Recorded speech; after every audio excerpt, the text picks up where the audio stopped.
எபிரேயர்கள் நிருபம் 2 அதிகாரம் 18 எபிரேயர் 2:18. ஆதலால் அவர்தாமே சோதிக்கப்பட்டு பாடுபட்டதினால் அவர் சோதிக்கப்படுகிறவர்களுக்கு உதவி செய்ய வல்லவராயிருக்கிறார். அவர்தாமே சோதிக்கப்பட்டு பாடுபட்டதினாலே அவர் சோதிக்கப்படுவர்களுக்கு உதவி செய்ய வல்லவராயிருக்கிறார். கர்த்தருக்கு மகிமை உண்டாகட்டும். ஆண்டவராகிய இயேசு கிறிஸ்துவை குறித்து இங்கே சொல்லப்படுகிறது. அவர்தாமே சோதிக்கப்பட்டார். சோதிக்கப்பட்டது மாத்திரமல்ல, பாடுபட்டார் என்று எழுதப்பட்டிருக்கிறது. ஆகவே அவர் சோதிக்கப்படுவர்களுக்கெல்லாம் உதவி செய்ய வல்லமை உள்ளவராக இருக்கிறார் என்பது வசனத்தினுடைய அர்த்தம். நமக்கு உதவி செய்கிறவர் அவர் சோதிக்கப்பட்டவர். இந்த பூமியிலே ஆண்டவராய் இயேசு மனிதனாக பிறந்து அவர் பல சோதனைகளை கடந்து வந்தார். பிசாசினால் வந்த சோதனைகள், மனுஷர்களால் வந்த சோதனைகள் என்று பல சோதனைகளை அவர் சகித்தார். அதை கடந்து வந்தார். சோதனையை ஜெயித்தார். சோதனை மாத்திரமல்ல, அவர் பாடுகளையும் பட்டார். பல பாடுகளை நமக்காக இந்த பூமியிலே அவர் பட்டார். ஆகவே அவருக்கு சோதிக்கப்படுகிறவர்களுக்கு உதவி செய்வது என்பது கடினமான காரியம் அல்ல. அவர் சோதிக்கப்பட்டிருக்கிறார், பாடுபட்டிருக்கிறார். ஆகவே சோதிக்கப்படுகிறவர்களுக்கு அவரால் உதவி செய்ய முடியும். எப்படிப்பட்ட உதவி நமக்கு தேவை என்பது அவருக்கு தெரியும். ஆகவேதான் 1 கொரிந்தியர்களை நாம் வாசிக்கும் பொழுது அங்கே பவுல் எழுதும் பொழுது எழுதுகிறார், மனுஷனுக்கு நேரிடுகிற சோதனை அல்லாமல் வேறொரு சோதனை நமக்கு நேரிடுவதில்லை. அந்த சோதனையை தாங்கத்தக்கதான பலனை அவர் தர்றாரு. அதோடு மாத்திரமல்ல, அதற்கு தப்பிக்கொள்ளுகிற போக்கையும் அவர் நமக்கு உண்டாக்குகிறார் என்று சொல்லி எழுதப்பட்டிருக்கிறதை நம்ம பார்க்கலாம்.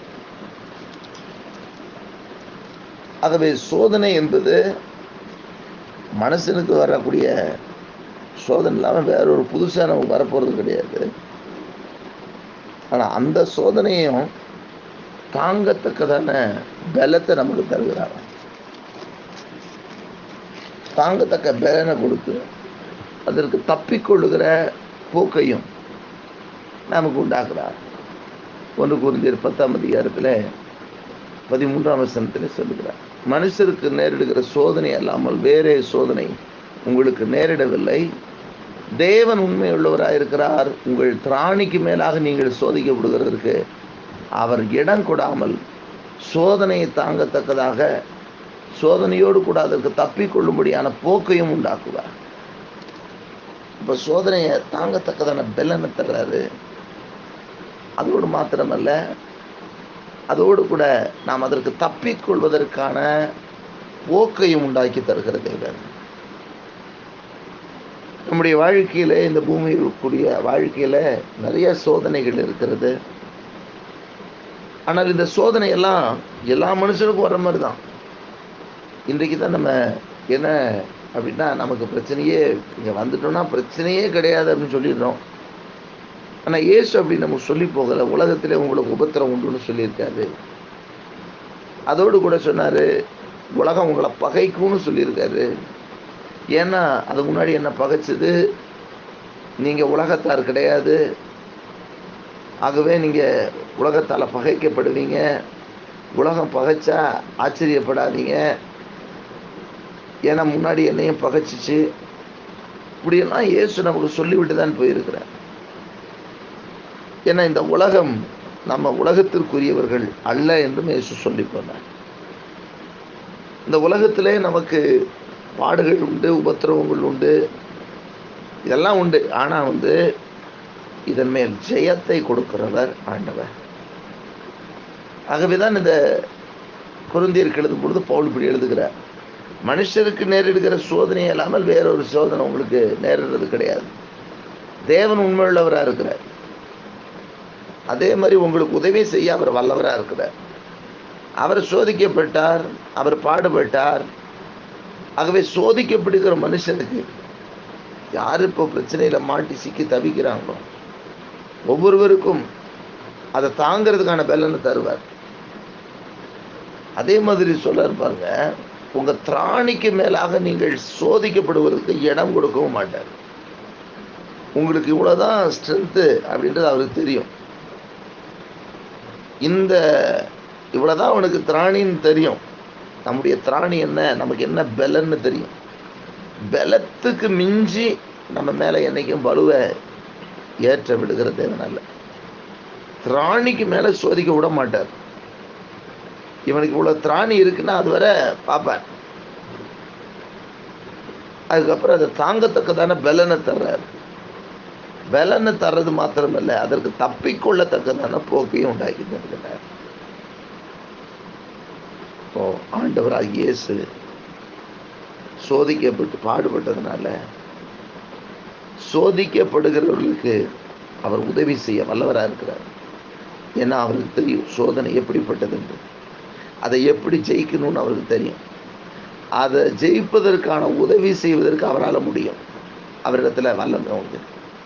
அந்த வல்லமை நமக்கு கொடுத்து நம்மையும் இருக்கிற எல்லா சோதனைகளிலும் எல்லா பாடுகளிலும் நம்மை வெற்றி சிறக்க பண்ணுவார். ஆகவே இப்பொழுது உங்கள் வாழ்க்கையில் காணப்படக்கூடிய பாடுகள், சோதனைகள், இது எல்லாவற்றையும் நீங்கள் ஜெயித்து விடுவீர்கள். ஏனென்றால் நாம் ஆராதிக்கிற தேவன் பாடுகளையும் சோதனைகளையும் சகித்து வந்தவர், ஜெயித்து வந்தவர். அவர் சோதிக்கப்பட்டவர், பாடுபட்டவர். ஆகவே இந்த உலகத்தின் வாழ்க்கையில் சோதிக்கப்படுகிற பாடுபடுகிற உங்களுக்கும் எனக்கும் அவருடைய நாமத்தை தொழுது கொள்கிற யாவருக்கும் அவர் உதவி செய்ய வல்லவராக இருக்கிறார்.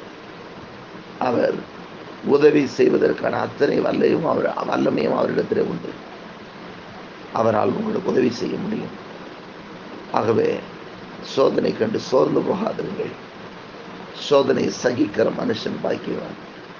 அவன் உத்தமன் என்று விளங்கின பின்பு வாக்குத்தத்தம் பண்ண ஜீவனிடத்தை கர்த்தர் அவனுக்கு தருவார் என்று சொல்லி வேதம் சொல்லுகிறது. சோதனை இல்லாத மனுஷன் இல்லை, பாடு இல்லாத மனுஷன் இல்லை. ஆனால் சோதனைகளையும் பாடுகளையும் ஜெயித்த தேவன் நமக்கு இருக்கிறார். சோதனைகளையும் பாடுகளையும் ஜெயித்தவர், சோதிக்கப்படுகிறவர்களுக்கு உதவி செய்யவும் வல்லமையுள்ள தேவன் தான் நமக்கு இருக்கிறார். ஆகவே நீங்கள் ஜெயித்து விடுவீர்கள். உங்களை ஜெயங்கொள்ள செய்வார். நமக்கு அவர் உதவி செய்வார். கர்த்தர் உங்களை ஆசீர்வதிப்பார். சோதிக்கப்படுவதற்கு உதவி செய்ய அவர் வல்லவராக இருக்கிறார்.